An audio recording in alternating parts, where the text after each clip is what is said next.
கடல் நீர், அதாவது காவிரி நீர் வீணாக கடலில் சென்று கலக்கிறது, ஆற்று நீர் வீணாக கடலில் சென்று கலக்கிறது என்கிற ஒரு கருத்தியலை கூறுவதுண்டு.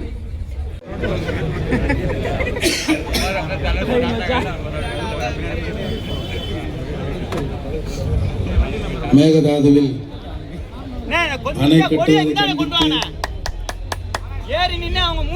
இங்கே இருக்கிற மத்திய மாநில அரசுகள் நடந்து கொண்டிருக்கிற இந்த ஆர்ப்பாட்டத்தை ஒருங்கிணைத்து சிறப்பாக நடத்தி கொண்டிருக்கிற டாக்டர் கிருஷ்ணசாமி அவர்களே, அன்பு அண்ணன் வேல்முருகன் அவர்களே, தனியரசு அவர்களே, இந்த நிகழ்வில் கண்டன உரை நிகழ்த்த வந்திருக்கிற செந்தமிழன் சீமான் அவர்களே,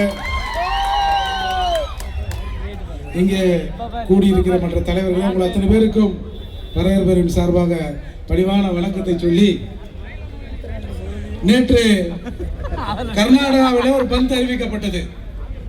கடைசியில் அந்த பந்த் ஆர்ப்பாட்டமாக மாறி நின்றது.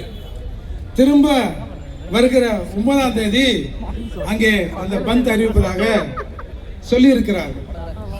இங்கே தமிழக சட்டமன்றத்தில் ஒரு தீர்மானம் நிறைவேற்றப்பட்டது. ஏதோ எல்லாரும் போற மாதிரி இன்னைக்கு வந்திருக்கிற விஜய் அவர்கள் ஒரு தீர்மானத்தை போட்டார். அதுல இந்த தண்ணி பத்தி பேசின உதயநிதி ஒரு வரியை சேர்க்க சொல்லி ஒரு தீர்மானத்தை போட்டார்கள். அந்த தீர்மானம் தமிழக சட்டமன்றத்தில் நிறைவேற்றப்பட்ட பிறகு ஒரு 4 நாள் கழித்து ஒசூர்ல இருந்து ஒசூர் வரைக்கும் வந்துட்டான் கன்னடர்கள் வந்து இங்கே ஆர்ப்பாட்டம் செய்தார்கள். அதற்கு அடுத்து ஒரு 2 நாள், அதாவது ஒரு நாள் மறுநாள் மாலை வரை தமிழகத்தில் இருந்து பெங்களூருக்கு போகிற எந்த தமிழ்நாடு ரிஜிஸ்ட்ரேஷன் வண்டியும் உள்ள போகல, ஒசூரோட நின்றுது. அதே மாதிரி ஊட்டியிலிருந்து கர்நாடகா போகிற பஸ்கள் எல்லாம் ஊட்டியில நிப்பாட்டிட்டான். அதே வேளையில அங்க கர்நாடகாவில் இருக்கிற டிஎன் ரிஜிஸ்ட்ரேஷன் வண்டி கூட அந்த 2 நாள் ஓடவே இல்லை. ஆனால் மானங்கட்ட தமிழர்கள் இருக்கிற இந்த தமிழ்நாட்டில் அன்றைக்கும் அந்த 2 நாளும் கர்நாடகா ரிஜிஸ்ட்ரேஷன் வண்டி இங்க வந்துதான் போயிருந்தா இருக்கு. இதுதான் இங்க இருக்கிற சிக்கல்.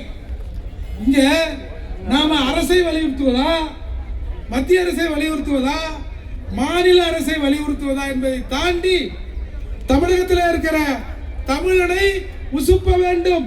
தமிழன் தமிழனாக தமிழகத்திலே இல்லை. இந்த நாய் திராவிட நாயாக இருக்கிறது.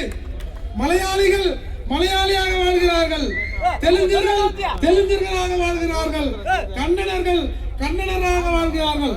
ஆனால் தமிழன் மட்டும் இங்கே திராவிட நாயாய் வாழ்ந்து கொண்டிருப்பதா இங்க சிக்கலே.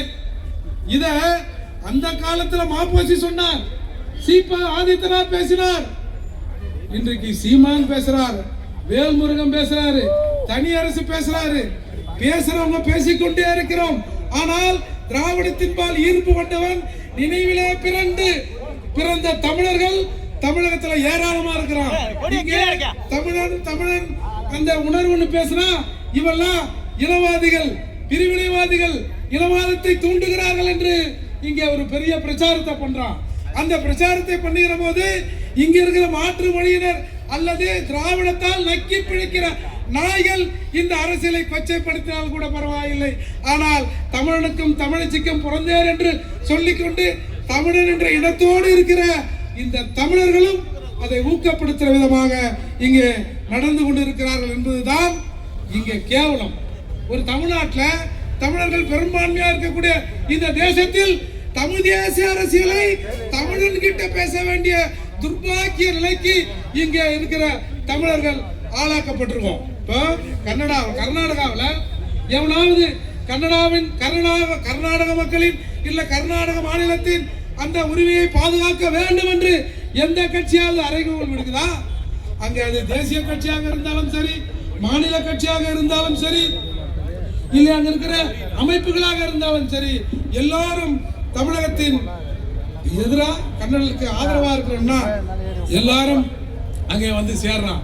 திருகோணமலை வரலாறு உங்களுக்கு தெரியும்.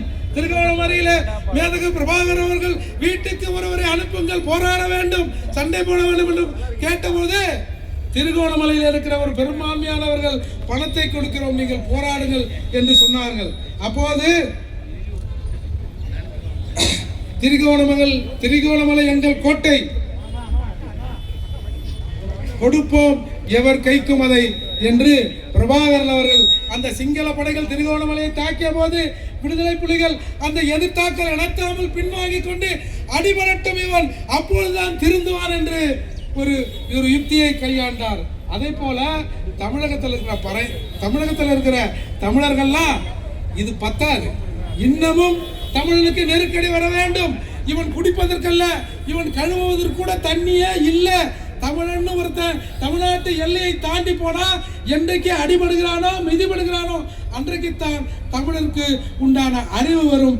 எனவே இங்க இருக்கிற அரசியல் கட்சிகள் முதல்ல தமிழனுக்கான கட்சிகள் என்பதை புரிந்து கொண்டு தமிழர் பிரச்சனையில் ஓரணியில் திரள வேண்டும். இன்றைக்கு கூடியிருக்கிற இந்த கூட்டம் நிச்சயமாக மத்திய அரசையும் கர்நாடக அரசையும் இங்கே தமிழகத்திலே ஆண்டு கொண்டிருக்கிற ஒரு ரீல்ஸ் அரசையும் இவர்கள் நிச்சயமாக வலியுறுத்துவோம், வழிக்கு வர வைப்போம் என்று கூறி முடிக்கிறேன். எனவே இங்கே இருக்கிற தமிழர்கள் திரும்ப திரும்ப சொல்றேன், நாம இப்படியே இருந்தோம்னா எல்லாமே பறிபோயிடும். ஒரே ஒரு ஊறுகாய் துண்டு கிடைத்தால் போதும் அதை நக்கி கொண்டு வாழலாம் என்று இங்க பல பேர் இருக்கிறோம். இவெல்லாம் என்னைக்கு சாகிறது? இங்க தமிழ் தேசம் பேசுகிற நாம தமிழ்நாட்டை நம்ம எப்படா ஆள்றது, தமிழர் உரிமை எப்படா வென்றெடுக்கிறது என்ற போராட்டத்தில் தொடர்ந்து இந்த களத்திலே இருக்கின்ற செந்தமன் சீமான், அண்ணன் வேல்முருகன், ஐயா கிருஷ்ணசாமி போன்றவர்களின் கருத்தை நாம் வலுப்படுத்த வேண்டியது இந்த தமிழகத்தின் கட்டாய கடமை. இன்றைக்கு கூப்பிடுகிறோம், போராட வாருங்கள் என்று. நாளைக்கு தமிழகத்திலே இருந்தே தமிழன் விரட்டி அடிக்கப்படுவான். ஒரே ஒன்று சொல்லி முடிக்கிறேன். நீங்க கர்நாடகாவில் கலவரம் நடந்த போது, எப்படி ஈழத்திலே கலவரம் நடந்த போது இந்திய பார்டர்ல ராமேஸ்வரம் மண்டபத்தில் அகதி முகாம்களை கட்டினார்களோ, அதே போல கர்நாடகாவிலே கலவரம் நடந்த போது ஓசூரிலே அகதி முகாம் கட்டிய தமிழக அரசுதான் எப்போதும் தமிழகத்தை ஆண்டு கொண்டிருக்கிற அரசு என்பதை மறந்துவிடக் கூடாது. வந்தவன் போனவனுக்கெல்லாம் தமிழ்நாட்டின் மீது அக்கறை இல்லாமல் போகலாம். ஆனால் இந்த மண் நமது, இந்த மொழி நமது, இந்த நாட்டில் ஆக்கப்பட்டவை எல்லாம் தமிழருக்கே சொந்தம் என்று நினைக்கிற ஒரு பெரும் கூட்டம் என்னைக்கு தமிழகத்தில் உருவாகுதோ அன்னைக்கு அண்ணெல்லாம் தேவையில்லை, சொந்தமன் சீமாலாம் தேவையில்லை. ஆனா நீங்க போற போக்கை பார்த்தா இன்னும் 1000 சீமான்கள் தமிழகத்துக்கு தேவையோ என்ற நினைப்பு நீங்க வந்திருக்கிறது. ஆனா தமிழனை பொறுத்த வரைக்கும் என்னதான் இவனை திட்ட, இவன் மகிழ்வான், சிரிப்பான், நடிப்பான், ரீல்ஸ் போடுவான். இந்த நிலை மாற வேண்டும். இந்த தமிழர் என்று ஒரு இனம் உண்டு, அவருக்கு தனியே ஒரு குணம் உண்டுன்னா எங்கடா அந்த குணம் இருக்குன்னு இன்றைக்கு மேடையில் இருப்பவர்கள் தேடிக்கொண்டிருக்கிறோம். எனவே தமிழா இன உணர்வுகள் நீ உணர்வு கொள்கிற நாள் தான் இங்கே தமிழ் தேசியம் மலரும், தமிழருக்கான உரிமைகள் பிறக்கும். எனவே நாம் தமிழராக ஒன்றிணைவோம், தமிழர் உணர்வோடு நாம் ஒருங்கிணைந்து நிற்போம் என்று கூறி முடிக்கிறேன். நன்றி, வணக்கம். மனிதநேய ஜனநாயக கட்சியின் துணை பொதுச் செயலாளர்